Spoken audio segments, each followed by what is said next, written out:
Le Sénégal, pays de la Teranga, est aujourd'hui une vitrine de la démocratie en Afrique. Mais cette démocratie n'a pas été un long fleuve tranquille au Sénégal. C'est pourquoi dans cette émission d'histoire du Sénégal, nous allons plonger, très chers amis téléspectateurs de la première télé éducative de l'Afrique au Sénégal, nous allons ensemble plonger dans les méandres de l'histoire politique du Sénégal. Une histoire très riche en enseignements, en événements, en leaders et en transformation. Et aujourd'hui, pour parler de cette histoire politique, revenir sur les figures emblématiques, mais surtout sur le legs de ces figures qui ont eu à gérer ce pays, j'ai le plaisir de recevoir sur ce plateau mon cher ami, mon homonyme, Mohamed Wakil Ba. Un jeune que j'apprécie beaucoup, jeune écrivain, auteur du livre À l'opposé de la souffrance, auteur aussi du livre Ce que le 5e président nous doit, le Molotov, c'est ça. Okay. Par ailleurs, coordonnateur des jeunes leaders du Jolof, président avec beaucoup de casquettes, président de l'amicale aussi, des élèves et étudiants de l'école supérieure des mines et de la géologie. L'école d'ailleurs qui a accueilli notre ex-président, son Excellence Monsieur Macky Sall. Il y a beaucoup de choses à dire, je m'en limite là, mon cher ami, bonjour. Bonjour Monsieur Mbalo, c'est un plaisir de revenir au niveau de cette chaîne, la première chaîne d'enseignement pédagogique de l'Afrique de l'Ouest, ici donc du Sénégal. C'est également un plaisir de revenir vous rencontrer, discuter avec vous comme ça le sera toujours donc à travers cette émission de partage de connaissances, un rendez-vous du donner et du recevoir. En tout cas, c'est un plaisir la présentation que vous avez faite et donc exempte de suggestions. Je pense que vous avez tout dit. Merci beaucoup. Wow. On essaie de tout dire avec vous, mais quand même, c'est un plaisir de voir un jeune. Je le dis souvent, un jeune qui est dans tant d'activités, mais qui aujourd'hui a le temps de produire des livres parce qu'on sait que ça demande beaucoup de temps l'écriture. Et vous le faites très bien et c'est des contenus très riches. J'ai eu le plaisir de parcourir ce livre Molotov. Donc aujourd'hui, mon cher ami, nous allons revenir sur les figures emblématiques qui ont eu à gérer ce pays, leur legs et aussi leur contribution à l'évolution de la démocratie sénégalaise. La première question que j'aimerais d'abord poser, mon cher ami, c'est aujourd'hui, j'aimerais d'abord parler de l'héritage politique qu'a laissé notre cher président Léopold Sédar Senghor. Merci beaucoup. Par rapport à cette première question, je veux dire, Léopold Sédar Senghor, comme nous le savons tous, un enfant du Sénégal, donc né à Joal, comme nous le savons tous, qui a un peu appris au Sénégal, après qui a continué ses études donc en France, où il a été ministre, il a eu beaucoup de fonctions en France. Il a même été un des soldats, donc à l'âge de 33 ans, il a eu à prendre les armes pour défendre les couleurs donc de la France durant la Seconde Guerre mondiale. Ça, je ne savais pas. Et il y a beaucoup de jeunes qui... Voilà, quand je vous dis, il fait des... C'est un contenu, quoi. Non, même si durant la Première Guerre mondiale, il n'avait que 8 ans, mais la Deuxième Guerre mondiale, il a pris les armes pour défendre donc les couleurs françaises en tant que tirailleur sénégalais. Donc après l'indépendance, donc il a eu à être le premier président de la République donc du Sénégal. Donc il a eu à faire pendant 5 mandats. Et durant le 5e mandat, il a démissionné pour laisser l'extrême pouvoir à son ami Abdou Diouf, son poulain, je peux dire. Quant à ce qu'il nous a laissé, retenons qu'il a été élu dans un contexte très difficile au lendemain de la Seconde Guerre mondiale. Bon, je ne dirais pas élu, mais était peut-être l'homme de la situation. Après ça, donc au Sénégal, il y avait le régime donc c'est-à-dire à une partie. il y avait pas d'élection, et même s'il y a des élections, c'est un seul parti qui se présentait. Maintenant, avec Senghor, peut-être à la fin, vers les 4e élections, il a instauré ce qu'on appelle le multipartisme avec la participation de Abdoulaye Wade. Abdoulaye Wade a eu à faire donc sa première élection présidentielle avec son excellence donc Senghor. Senghor. Et oui, c'est pourquoi on dit souvent aussi que Maître Wade a vraiment duré dans l'opposition. 26 ans. Il a fait plus de 20 ans, 26 ans ou 27 ans, pour être plus précis, dans l'opposition. Donc, je l'ai dit à l'entame de mes propos. Le Sénégal est aujourd'hui une vitrine de la démocratie en Afrique. Mais cette démocratie aussi n'a pas été un long fleuve tranquille. Donc, on a eu différents responsables, différents présidents qui ont eu à gérer, à contribuer pour cette démocratie, mais aussi qui ont eu à rencontrer des défis. Parmi ces défis, j'aimerais revenir sur les défis que son Excellence, Monsieur Abdou Diouf, a fait face. Quels sont les défis auxquels il a eu à faire face et quelle a été sa contribution dans l'évolution de la démocratie sénégalaise? Son Excellence Abdou Diouf, comme je le dirais, il fait partie des présidents, comme j'ai l'habitude de le qualifier, peut-être les plus absents. Moi, personnellement, c'est ce que je vois, en fait. Parce que après, donc, le remplacement d'Abdou Diouf en tant que Premier ministre, parce que la Constitution était faite de sorte que si le président démissionne, c'est le Premier ministre qui va être donc le président de la République en 1980. Donc, il a été président. Après, il a fait des élections avec son Excellence Abdoulaye Wade. Il a fait 3 à 4 élections avec Abdoulaye Wade. Donc, certaines élections, ceux qui l'ont vécu disaient que donc ces élections étaient truquées. Par exemple, on disait qu'il y a des gens qui votaient à Pékin. Ensuite, ils se déplaçaient avec les moyens de l'État pour aller voter à Thiaroye. Ensuite, ils se déplaçaient pour aller voter à Guédiawaye. Ça, en fait, c'est des limites de la démocratie.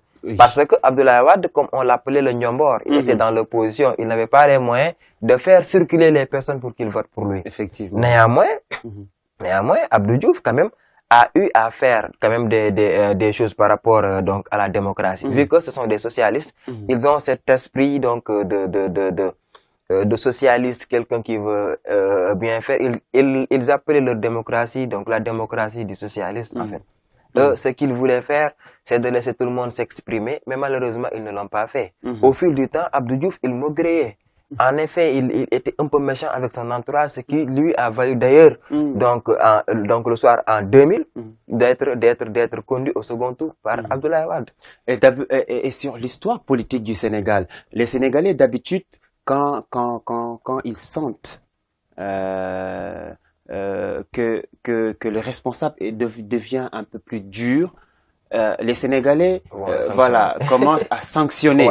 Et ça fait partie aussi de l'histoire politique de ce pays-là. C'est-à-dire, on a tendance à aider, à soutenir l'opposition. Dès qu'on sent peut-être que cette opposition commence à être fragilisée, entre autres. Effectivement. Et c'est ce qu'on constate à travers ce que tu viens de dire. Effectivement. Parce qu'à un moment donné, il commençait certainement à prendre de l'âge, mais notons qu'il a été président à un âge très jeune, à l'âge de 44 ans. Parce qu'il fait partie... Abdou Diouf, 44 ans, 45 ans. 45 ans, oui. Il fait partie de ceux qui ont été premiers ministres à l'âge de 35 ans, à peu près, quelque chose comme ça. Donc, c'est quelqu'un qui a trempé, en fait, dans les rangs de l'État. Des gouverneurs de Sine. Ensuite, il a été secrétaire général au niveau du Palais de la République. Il a occupé pas mal de postes, mais une fois qu'on lui donne maintenant le pouvoir, bon, on peut vouloir, mais vouloir ne suffit pas, comme j'ai l'habitude de le dire. C'est exactement, je répète, vouloir, ce n'est pas pouvoir. Vouloir, c'est pouvoir si et seulement si nous avons le pouvoir de nous investir dans la création d'un changement positif. Effectivement, comme vous avez l'habitude de le dire. Il voulait, mais en fait, l'État, comme nous avons l'habitude de le dire, à ses réalités. Malheureusement, qu'il n'avait pas pu gérer. Mais dans le cadre démocratique, bon, on peut dire qu'il a fait des efforts, mais malgré tout, les Sénégalais n'étaient pas donc contents parce que les élections de 88, donc aussi bouleversés qu'ils étaient, quels étaient, vous m'excuserez, donc Abdoulaye Wade, les Landing Savané, ils ont été arrêtés au soir des élections et le lendemain ils ont été relâchés. On vous dit, partez, vous n'avez absolument rien fait. Donc ça, c'est pas donc des faits démocratiques. En fait. Effectivement. Donc la démocratie appelle à l'élégance dans la diplomatie. Ce sont les taches noires de la démocratie sénégalaise. Surtout ça. Surtout, en tout cas, il fait partie donc des présidents qui ont incarné un leadership, mais qui n'ont pas fait en termes de réalisation concrète. D'accord. Et puis on note après Abdou Diouf, on a parlé de Senghor, Abdou Diouf. Après, c'est l'arrivée de Maître Wade. Et quel est l'impact de l'arrivée de Maître Wade au pouvoir, mais aussi sa contribution à lui aussi dans la démocratie sénégalaise? Notons que, bon, d'après tout ce que nous venons de dire, on peut le considérer comme le père fondateur de la démocratie sénégalaise. Bien vrai que les autres ont essayé, mais le terme démocratie, en termes de réalisation, en fait, en termes de faits concrets, donc c'est avec Maître Abdoulaye Wade. Donc, avec les élections de 2000, donc dès son arrivée, vu qu'il a été propulsé au devant par les médias, par donc la presse écrite, la presse donc à travers la presse écrite, la presse orale, c'est eux qui l'ont propulsé vraiment, parce qu'il était en 95, il avait déjà perdu l'espoir. Après que les gens donc l'ont trouvé en France, ils l'ont demandé de revenir. Parce que quelqu'un qui a fait 20 ans de position en 95, donc les gens l'ont imposé de revenir. Donc ici au Sénégal, c'est là que Karim Wade peut-être a eu donc également manigancé quelques trucs. À l'époque, dans cette époque-là, Macky Sall était également donc dans les ministères de l'enseignement, dans l'opposition, et ainsi de suite. Maintenant, quand Abdoulaye Wade est arrivé au pouvoir, ces médias-là, il les a donné de la puissance. Il a donc prôné la liberté d'expression, donc de la presse écrite, donc de l'ensemble des presses. Mais ceci n'a pas continué. Parce que plus le temps avançait, il y a ce qu'on appelle les délits d'État. Il peut y avoir des délits qui peuvent être commis à l'intérieur, des crimes commis à l'intérieur et que l'on ne souhaite pas que les médias en parlent. Ça également, ça va un peu réduire l'aspect de la démocratie. Et donc, il avait réduit les taxes des médias, en fait, et de suite. Lorsque les médias ont commencé à soulever ces questions-là, Abdoulaye Wade s'est senti menacé et il a encore repris donc cette idéologie qui tourne autour de la tête les habitudes donc qui ont toujours commencé, oubliant qu'il a fait 26 ans d'opposition, oubliant que ce sont ces médias-là qui l'ont propulsé au devant de la scène. Mais on peut dire que donc la première élection qui a eu un succès vraiment franc au Sénégal sont déroulées en 2007. Ce sont ces élections qui, avec 14 pour la première fois, de 14 donc candidats concrets. C'est-à-dire là, c'est clair que ces candidats-là n'ont pas été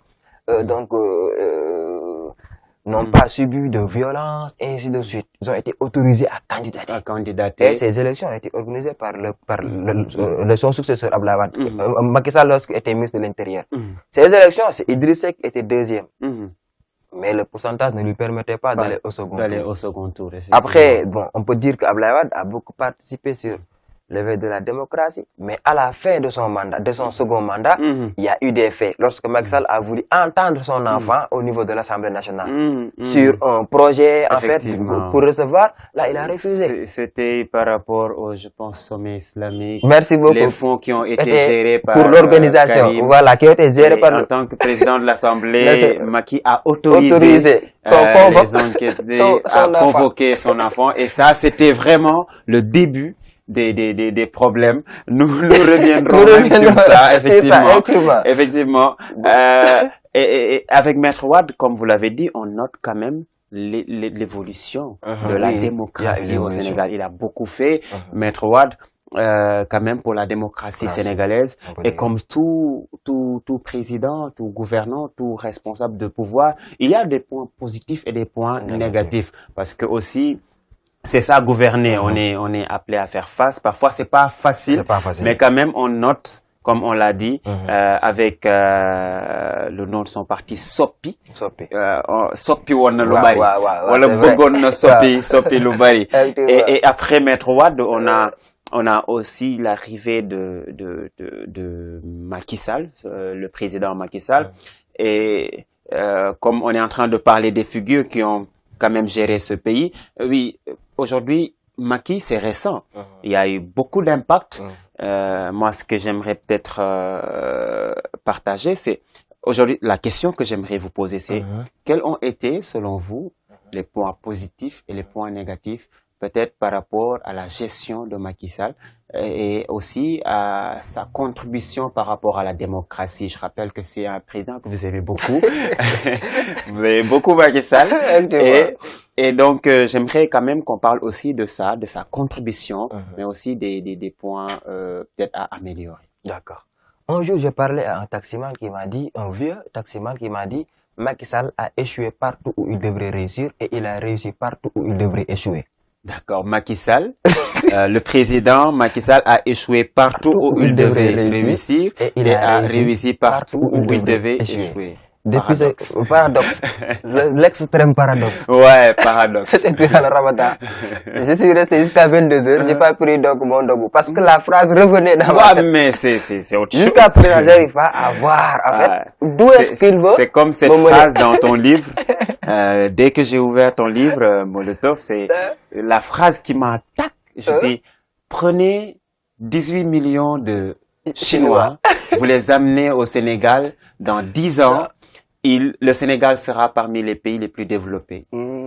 Et faites le contraire, prenez 18 millions de Sénégalais, amenez-les en Chine, et dans 10 ans, les Chinois, la Chine sera un pays, parmi les pays les plus pauvres. Moi, j'ai dit, mais dès que j'aurai l'occasion, j'ai dit, après, j'ai continué à lire, j'ai compris quand même, mais c'est une phrase qui, tac, m'a fait tarauder l'esprit. Et vraiment, il y a de ces phrases, quand tu les reçois, ça reste quoi. Voilà, c'est un choc. Voilà. En tout cas, bon, pour revenir à Macky Sall, je peux dire nul.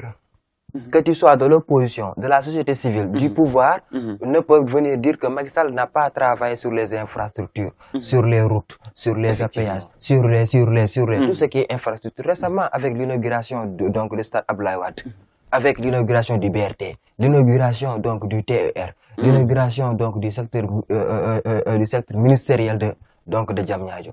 Il y a beaucoup d'activités donc dans le cadre infrastructure en fait qui sont positifs.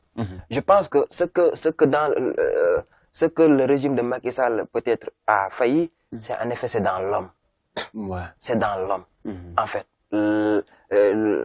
comment reforger l'homme? Parce que tantôt je l'ai dit à la fin du livre, j'ai dit que le président sénégalais, quel qu'il soit, s'il ne travaille pas avec donc la majorité des Sénégalais, avec le changement de mental des Sénégalais, on ne pourra pas se développer. Et surtout, c'est ça, parce que la plus grande richesse, c'est la ressource humaine. C'est la ressource humaine. Ça me rappelle sous certaines phrases dans à la grande rentrée citoyenne, la question qui a été posée, qu'est-ce que les pays développés ont de plus que nous? C'est une question de la directrice d'Intelligence Magazine, Mme Ami Safal, qui a posé la question à savoir, qu'est-ce que les pays développés ont de plus que nous? Elle dit, ne dites pas la richesse, parce que cette richesse, ils l'ont créée avec leur capital humain.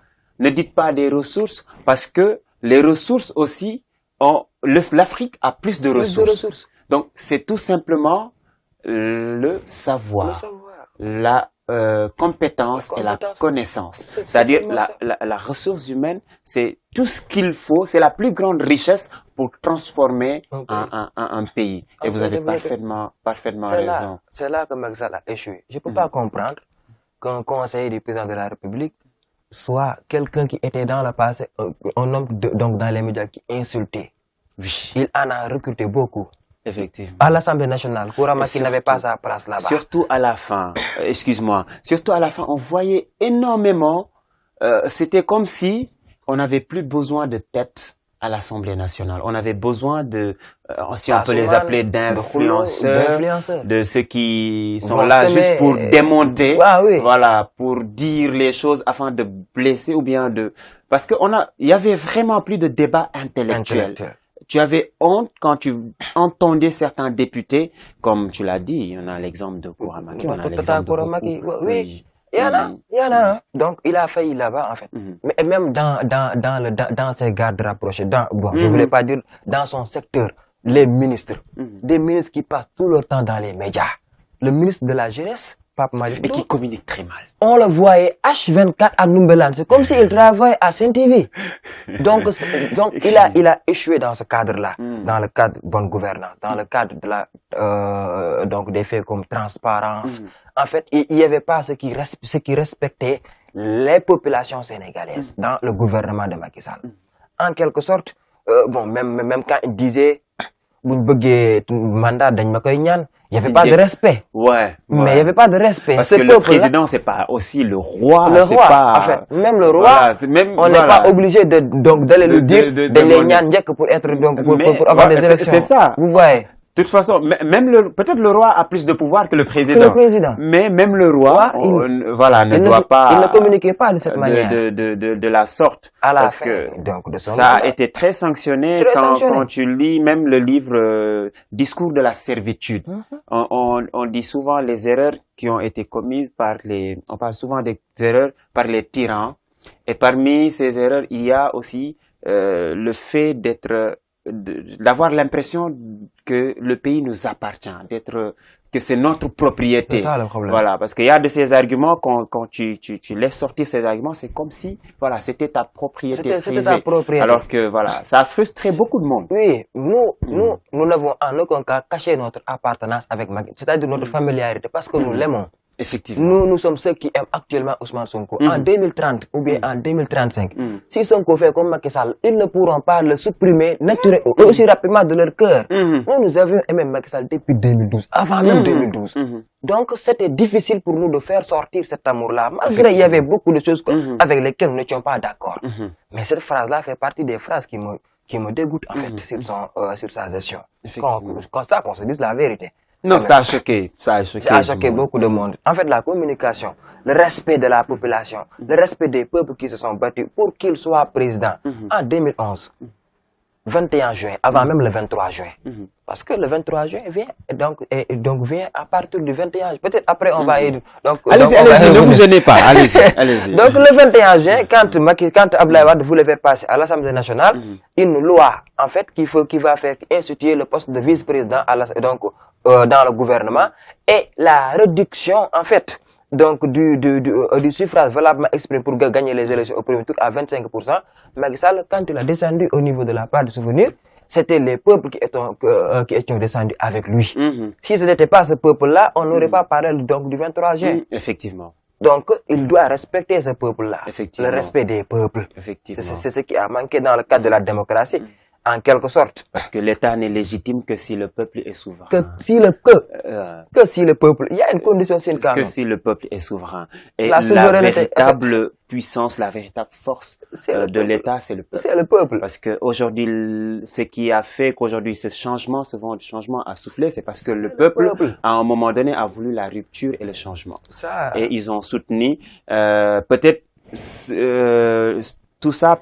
Peut-être on peut tirer certaines conséquences par rapport à sa façon de communiquer, comme vous l'avez dit, par rapport à son entourage, par rapport au changement qu'on voyait des gens qui se permettaient de dire ce qu'ils voulaient partout, sans gêne, qui assumaient un peu tout ça parce que on sentait peut-être qu'ils étaient sous protection.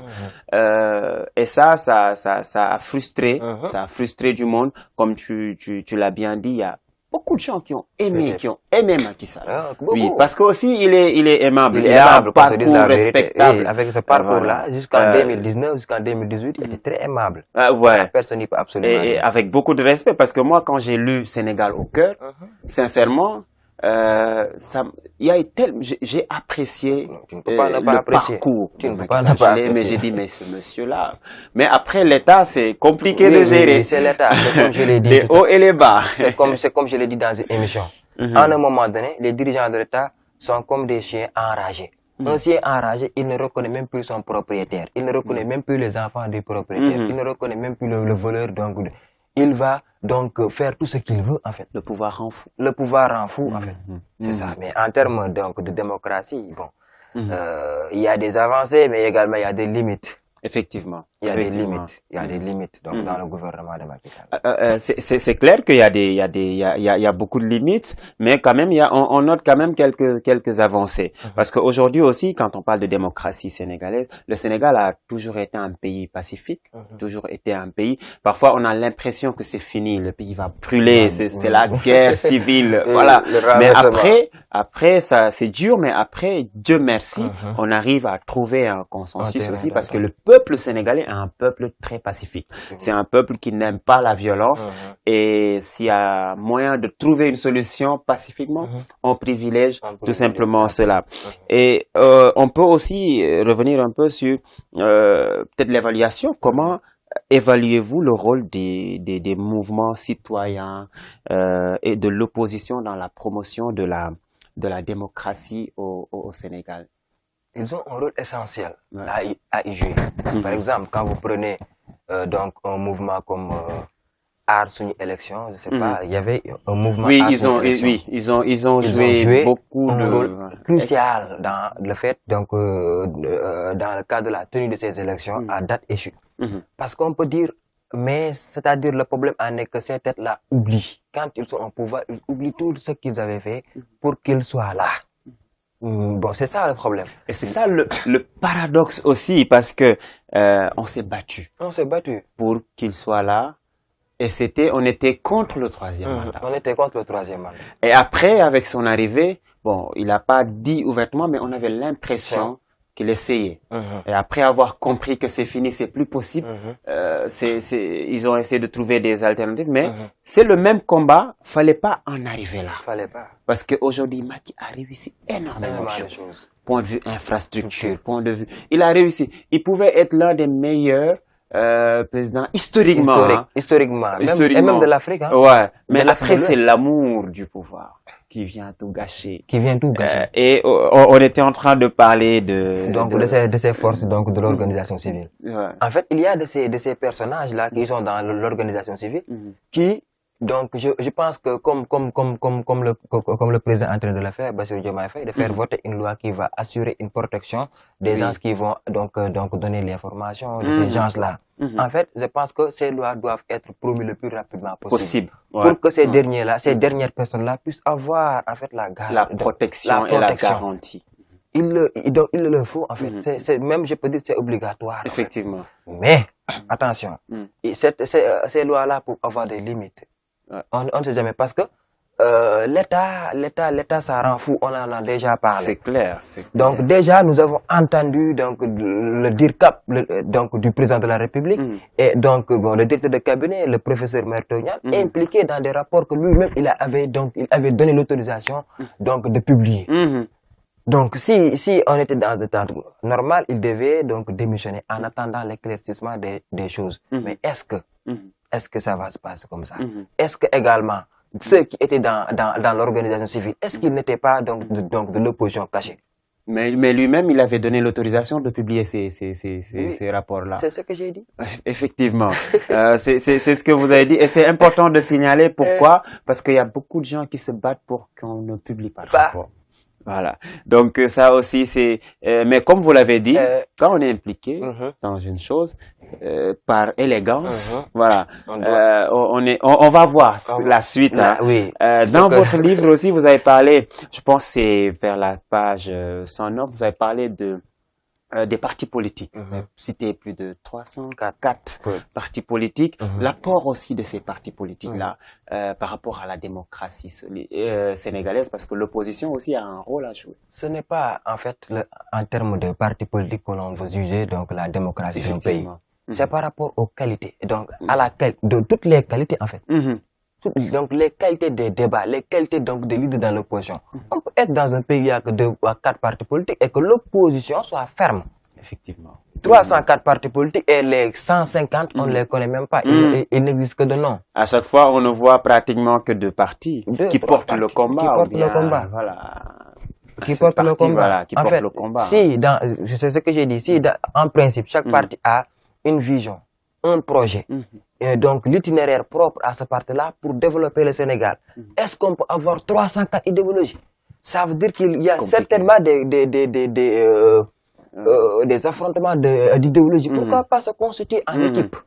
Pourquoi pas rejoindre les autres? Il y aura conflit d'intérêts, entre autres.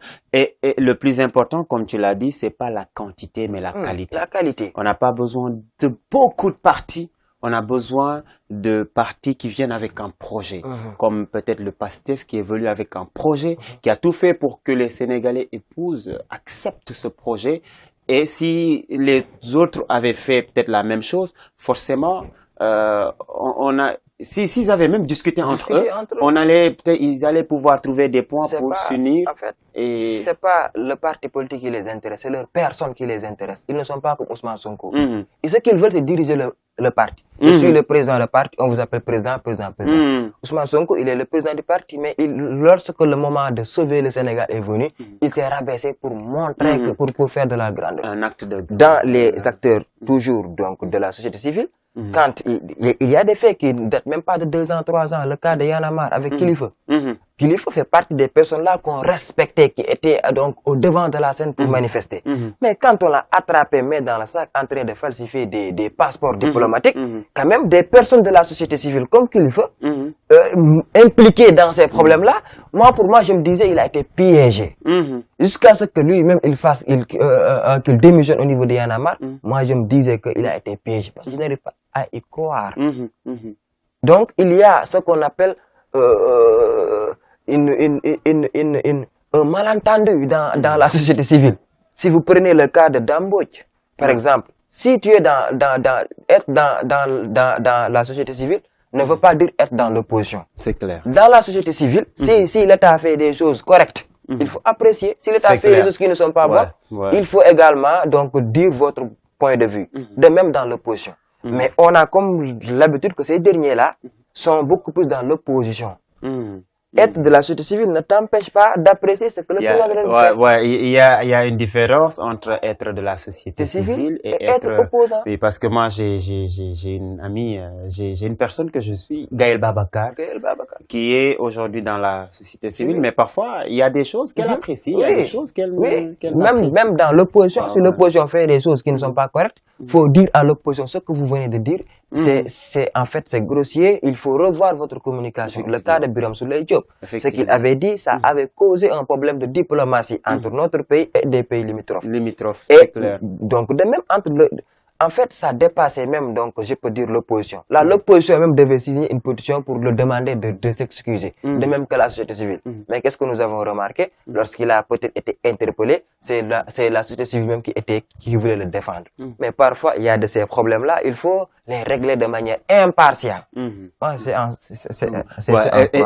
Essayer de ne pas frustrer l'entourage, parce que aussi, voilà, comme on parle aujourd'hui de, comment on appelle ça, africaine, l'intégration africaine, on parle de l'union africaine. On peut pas faire voilà, il faut éviter tout ce qui peut constituer des taches noires.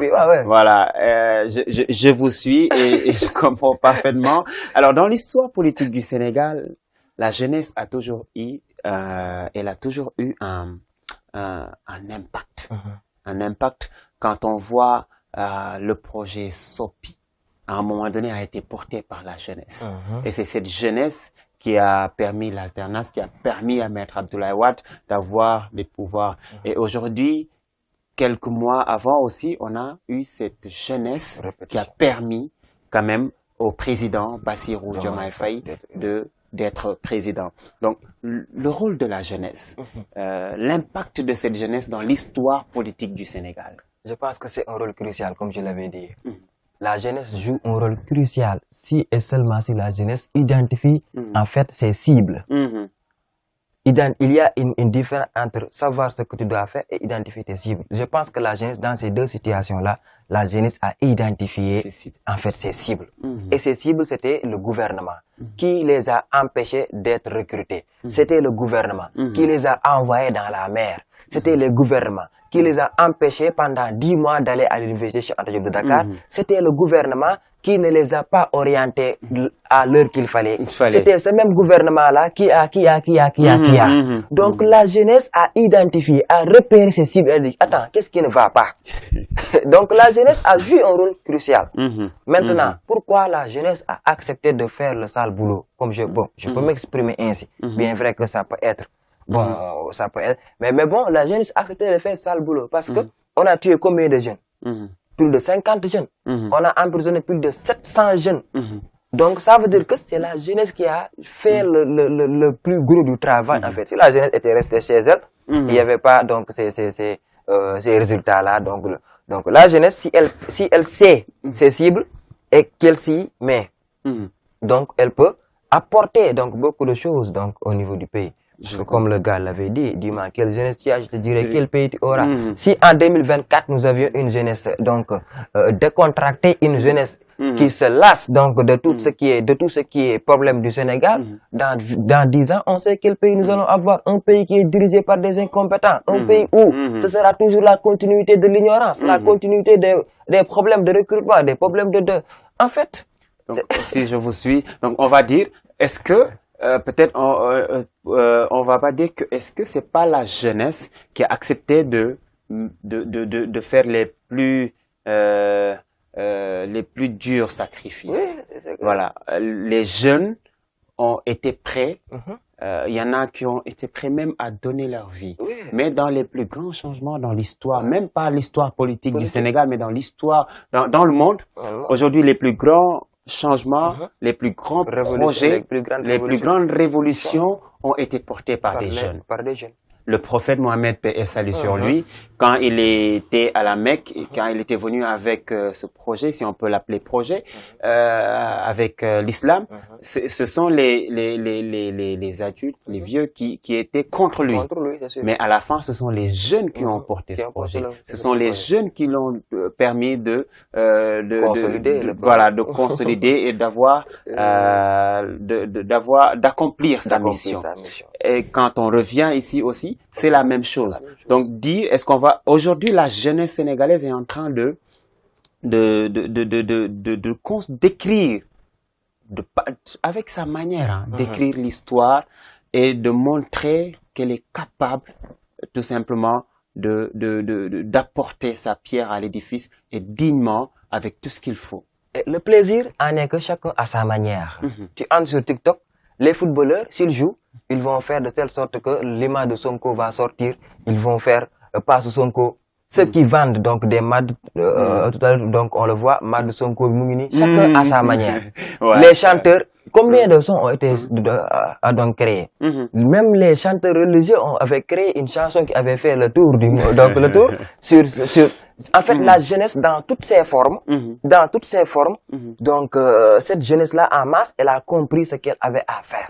C'était chacun dans ton fort, que tu puisses exprimer donc ton mécontentement. Même dans les stades, s'il y a match, que faisait la jeunesse? Donc chaque frange de la jeunesse sénégalaise a compris et a identifié en fait ses cibles. Et le problème, le problème, c'est que aussi cette jeunesse qui s'est battue pour permettre à président, son excellence, monsieur Bassirou, d'être président, cette jeunesse ne va pas rester les bras croisés. Le problème, c'est que cette jeunesse va mettre la pression et que elle a raison aussi de mettre la pression. On espère que cette jeunesse ne sera pas déçue. On espère que cette jeunesse ne va pas regretter. Tous ces sacrifices-là. C'est que la jeunesse ne comprend pas, en fait. Si cette jeunesse-là, si elle est mature, elle saura que les sacrifices qu'ils ont faits aujourd'hui n'apportera pas ses fruits demain. Ce sera pour 20 ans, c'est pour leurs enfants. Ce sera pas pour eux. Je l'ai dit dans le livre. Ousmane Sonko, donc les autres présidents, eux tous, ils ont leur propre maison. En 2000, une chaîne d'or pouvait coûter 30 000, quelque chose comme ça. Mais en 2024, en fait, je vous souhaite que vous preniez une épouse dans les meilleurs délais. D'ici, dans les meilleurs délais. Bon, moi, je suis en train de voir, quoi. Parce que Sadio Mané m'a trahi, il a pris sa femme, c'était mon bouc émissaire.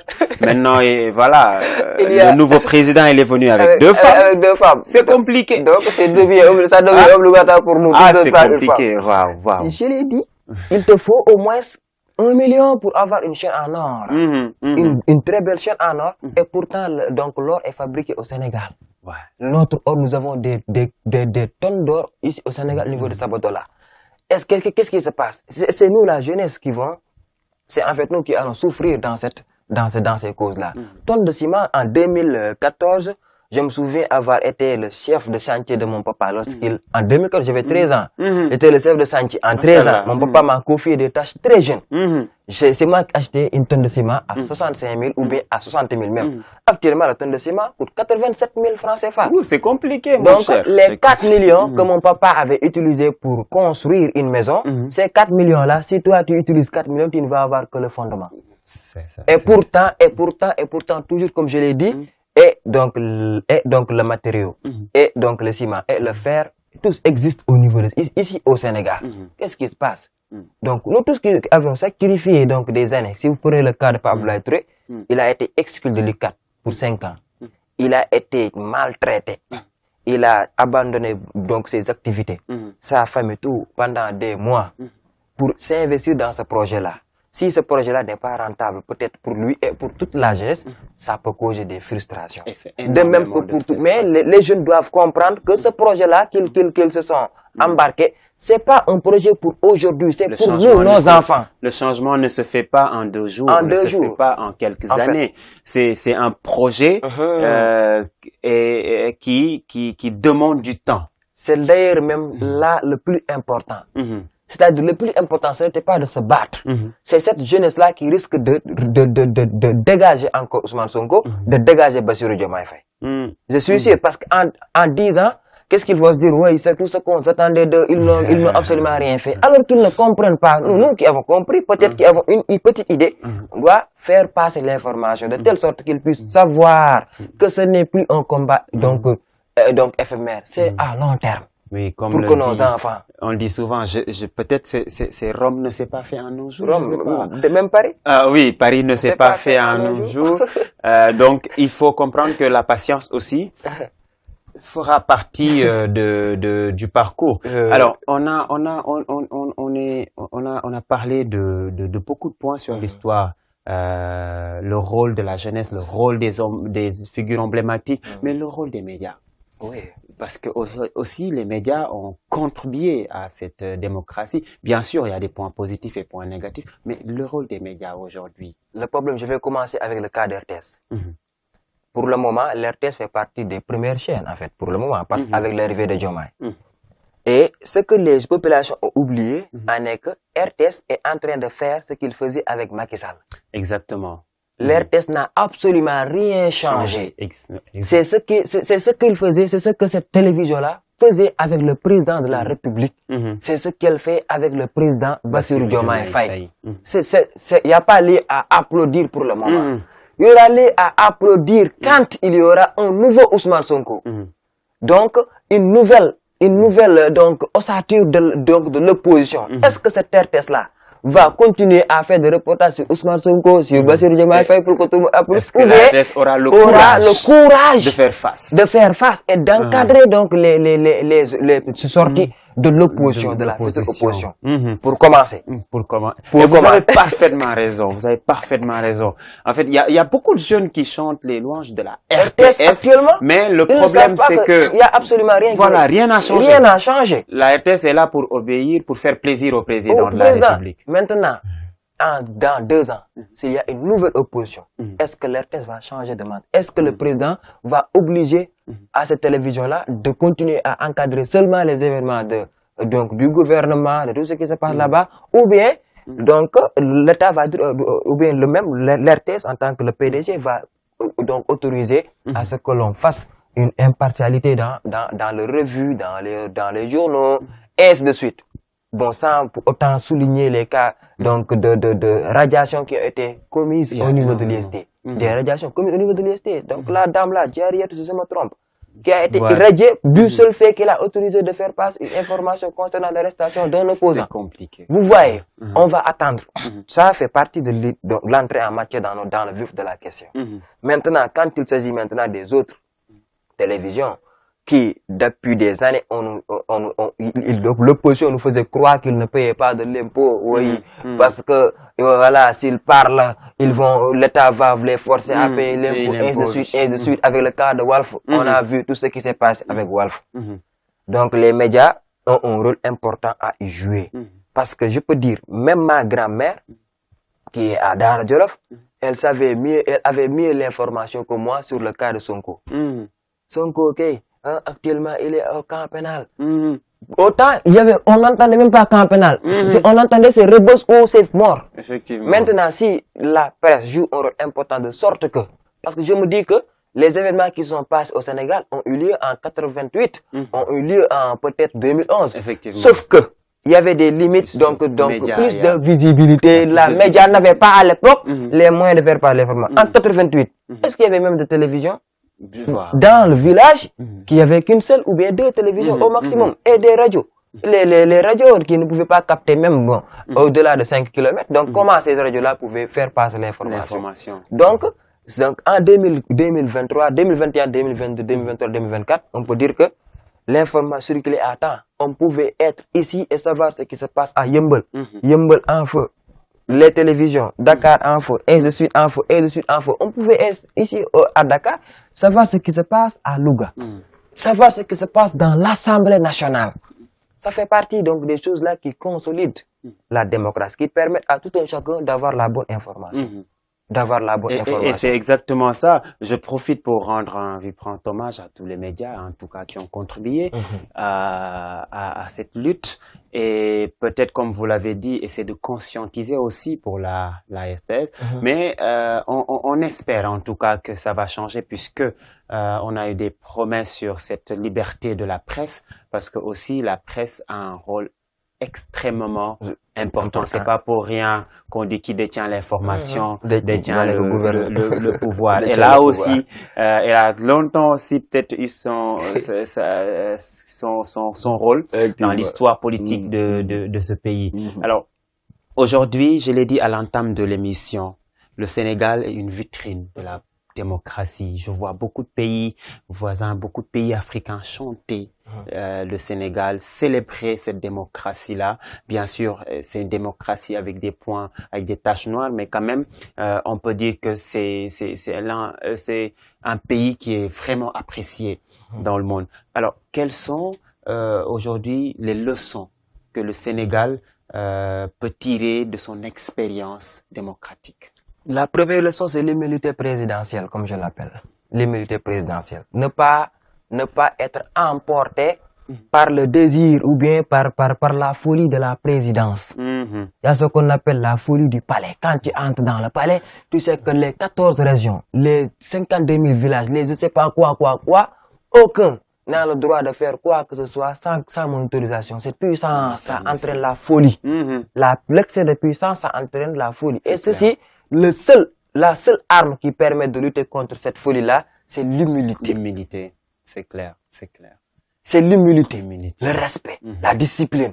Que les futurs, ou bien, on peut enlever le futur, que les gouverneurs d'actuels devront s'auto-armer. Ils doivent s'auto-armer de discipline, donc d'humilité pour lutter contre la folie du palais, la folie donc de la présidence. En fait, ça peut nous permettre de se sauver. En fait, des dérives donc de cette folie-là. Parce que souvenons que Macky Sall était un bon opposant. Macky Sall était un bon début de président. Je ne sais pas comment m'exprimer, mais à ce début, était un bon président. C'est à la fin que les coulisses du palais l'ont emporté. Et ces coulisses-là ont fini par emporter son entourage. Tout le monde était emporté. Donc prions Dieu que cette folie-là ne puisse pas emporter l'entourage de Diomaye. Et donc de son excellence Ousmane Sonko. Ça, c'est la première chose. L'autre chose, ne pas être emporté également par la richesse. Parce qu'un président qui se déplace avec l'avion présidentiel, qui se déplace tout à l'heure, lorsque le ministre est arrivé à l'U4, donc la délégation, la sécurité. Ouais, c'est vraiment beaucoup de choses vont changer. Beaucoup de choses vont changer. Et ça, c'est rapidement, quoi. C'est rapide. C'est rapide. Donc, si tu n'avais pas eu le temps de te préparer, il y a problème. Voilà. L'exemple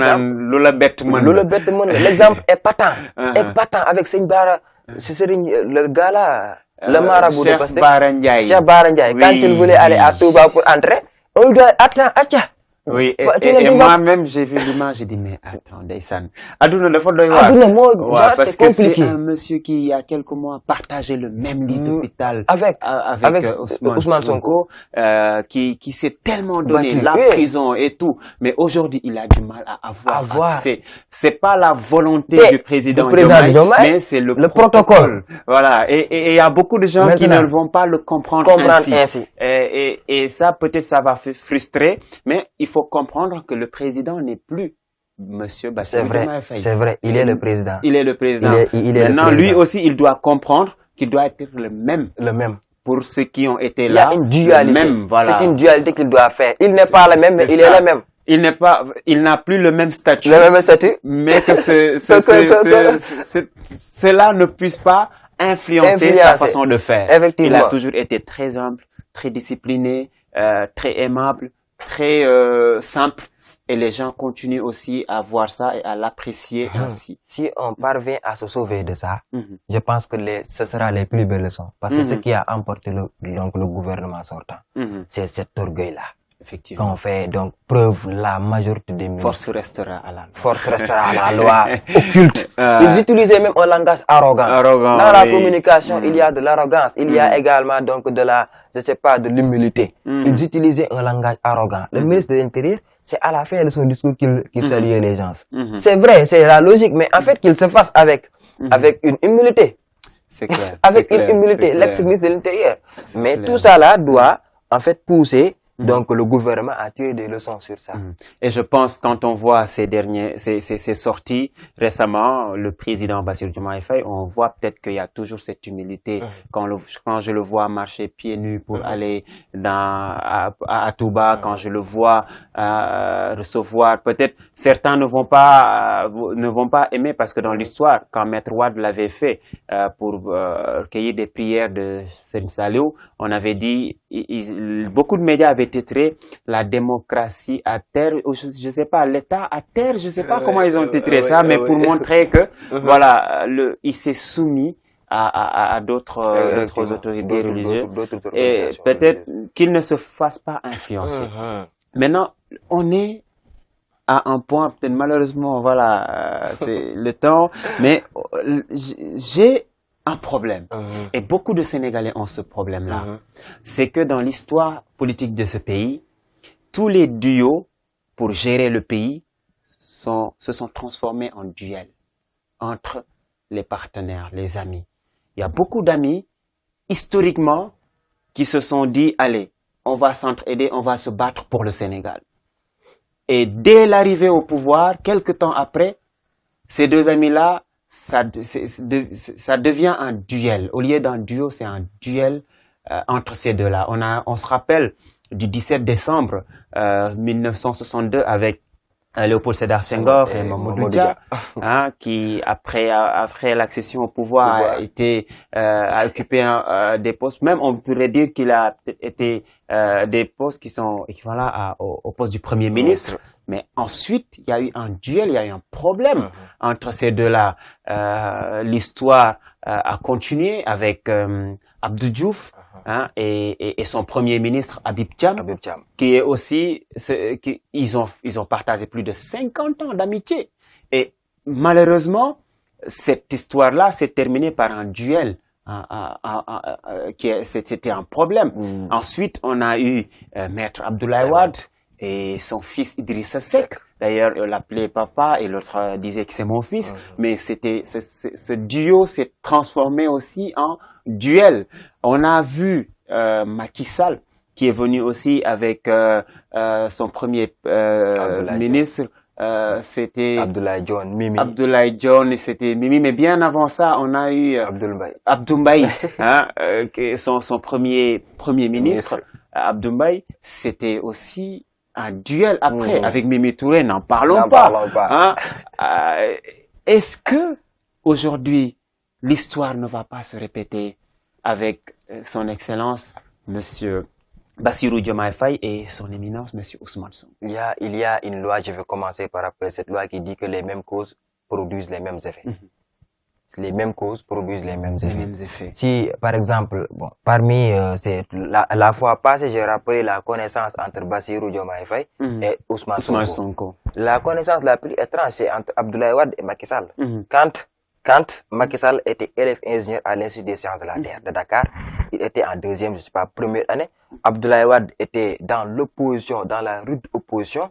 Ils se sont croisés dans une manifestation universitaire dans laquelle manifestation, donc Macky Sall a pris le numéro d'Abdoulaye Wade dans l'opposition. En fait, ils se sont forgés, ils se sont rencontrés, ils se sont serrés les mains. Après ça, Macky Sall a soutenu donc son mémoire. Il devait aller à l'université donc de Paris. Sa bourse a été retirée. Par la suite, Abdoulaye Wade a payé de sa propre poche pour lui donner une bourse pour qu'il aille continuer ses études doctorales à l'école des mines de Paris. Une fois qu'il a terminé ses études là-bas, il revient donc encore une fois dans l'opposition avec Abdoulaye Wade jusqu'en 2000 pour atterrir au pouvoir. Et c'est Abdoulaye Wade qui a fait de lui le directeur de Petrosen.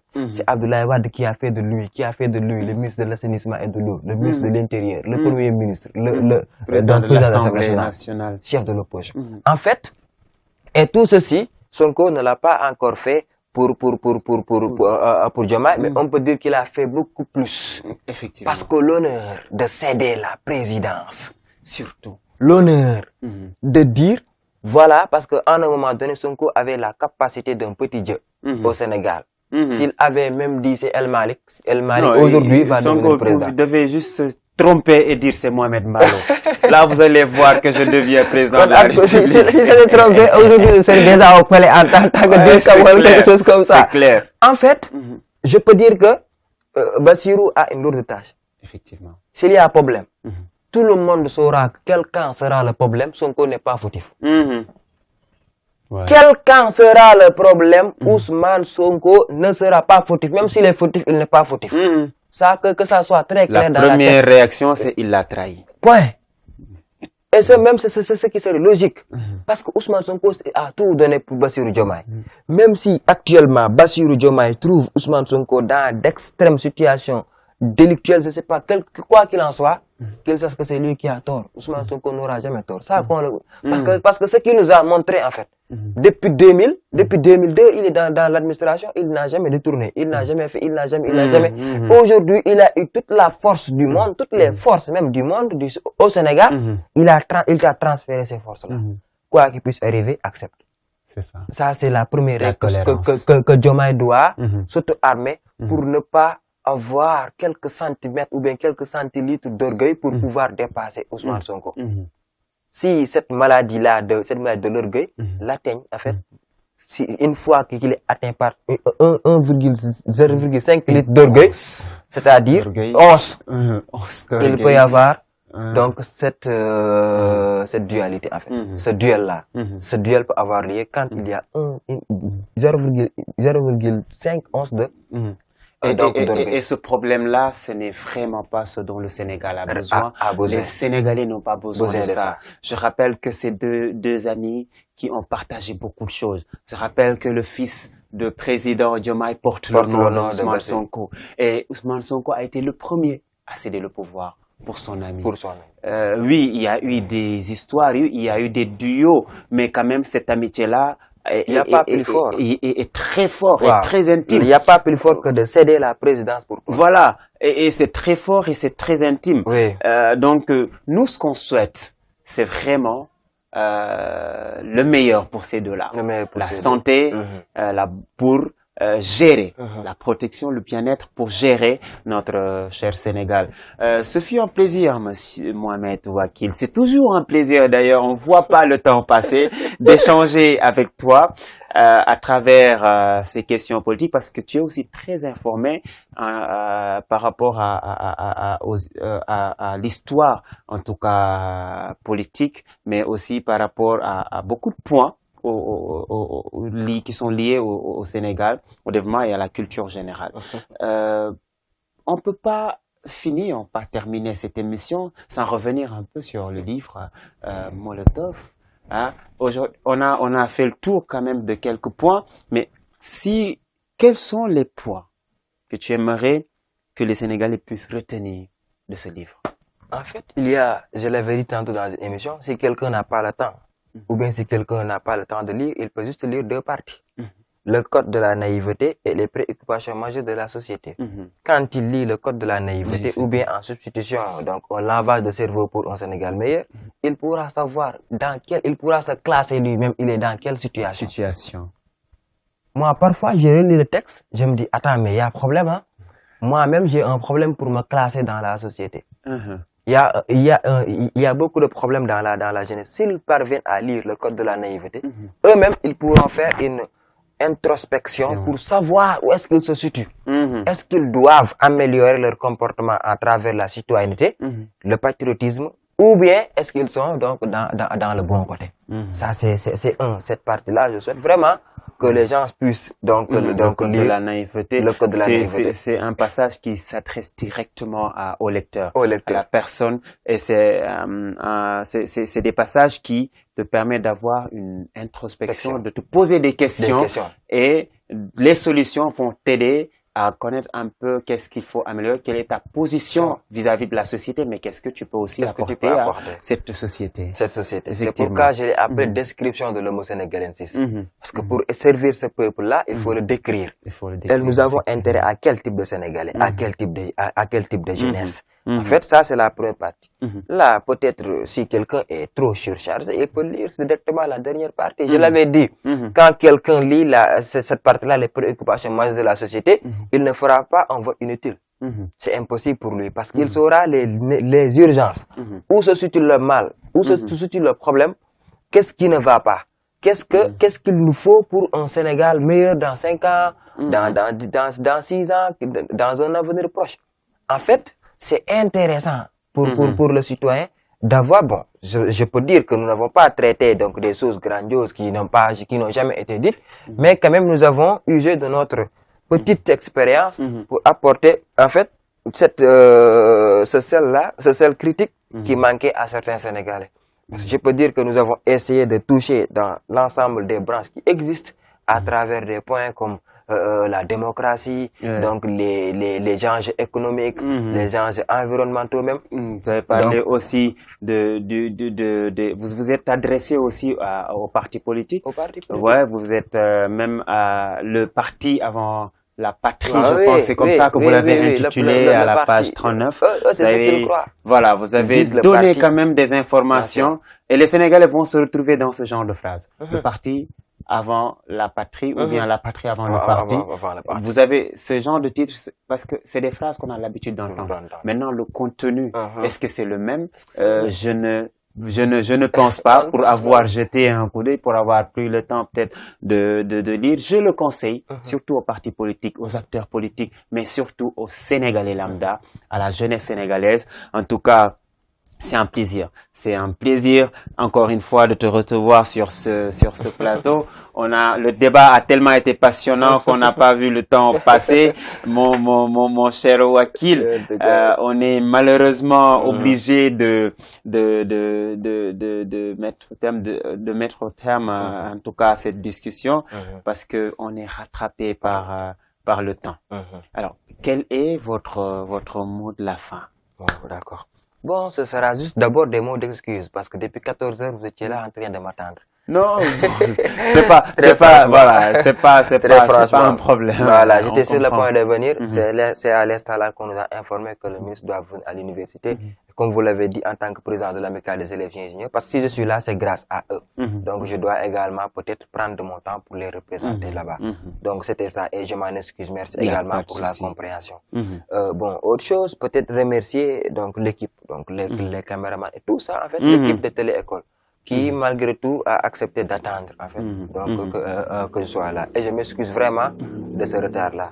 Et je souhaite que le Sénégal puisse se développer. Et comme Abdou El-Sidaba radiallahu ta'ala nous l'avait dit, si vous avez un bien commun en partage et que certains parmi vous s'évertuent à le détruire, vous devez employer une force et une opposition farouche à la hauteur de leurs engagements, sinon vous serez fautifs. Donc il va falloir que nous tous l'on puisse se donner main dans la main pour lutter contre ce qui ne va pas au Sénégal. Donc, je vais terminer par ça et vous remercier et espérant qu'on va se retrouver, Inch'Allah. Mais bien sûr, Mohamed Wakil Ba, C'est un ami, c'est un jeune pour qui j'ai beaucoup de respect. Je pense que la première fois que j'ai reçu votre message, c'était en 2022, octobre 2022.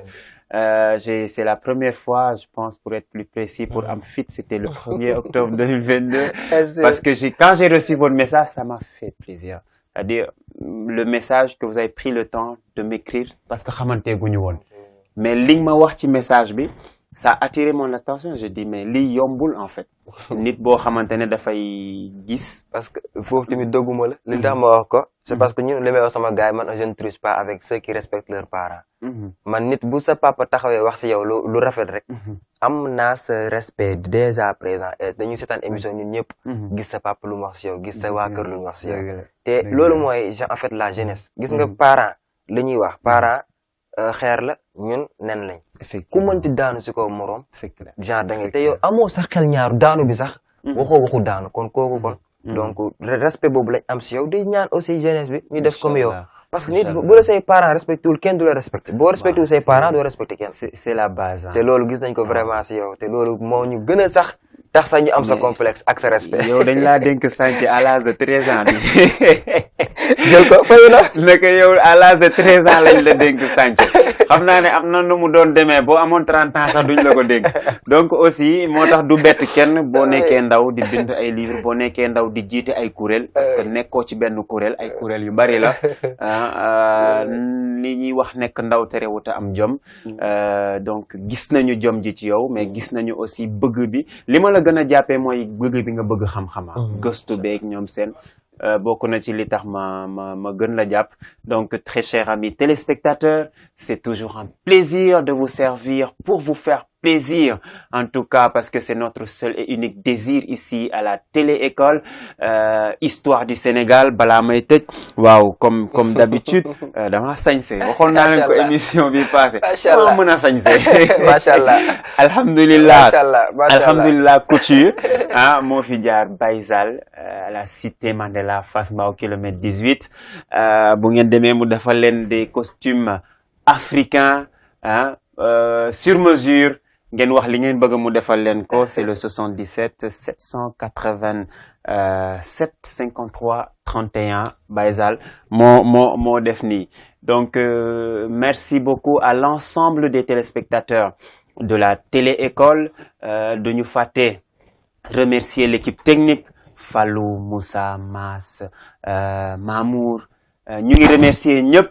en tout cas ñi ñu lim ak ñi ñu lemul tout le monde on vous remercie parce que yéen a yombal liggéey bi di remercier le président directeur général de la télé-école monsieur Mboup Mr Blue ndax li muy def ci wàllu éducation di wax ne élèves yi nekk ci classe d'examen 3e comme terminale cours solidaires yi dafay commencer waat te cours solidaires yi dara taxu koo jóg ludul ñu fexe ba élève bu ne ñu defal le cours à travers télé-école problème yi nga am sa biir classe boo ñëwee ci suivre cours yi ñu régleel la ko moo xam muy mathématique PC SVT lu mu mënti doon professeur bu ne dina yor classe am di ko partager ak yéen mën ngeen télécharger application télé-école pour suivre cours yi mën ngeen ko suivre ci Canal Plus code 225 mën ngeen ko suivre ci YouTube bi à travers télé-école mu ngi noonu daal yéen lañu fi nekkal ñu ngi leen di jox dig daje di leen jox rendez-vous ci beneen histoire du Sénégal fii ci télé-école pour vous servir et vous faire plaisir restez connectés au programme de la première télé éducative de l'Afrique au Sénégal merci beaucoup.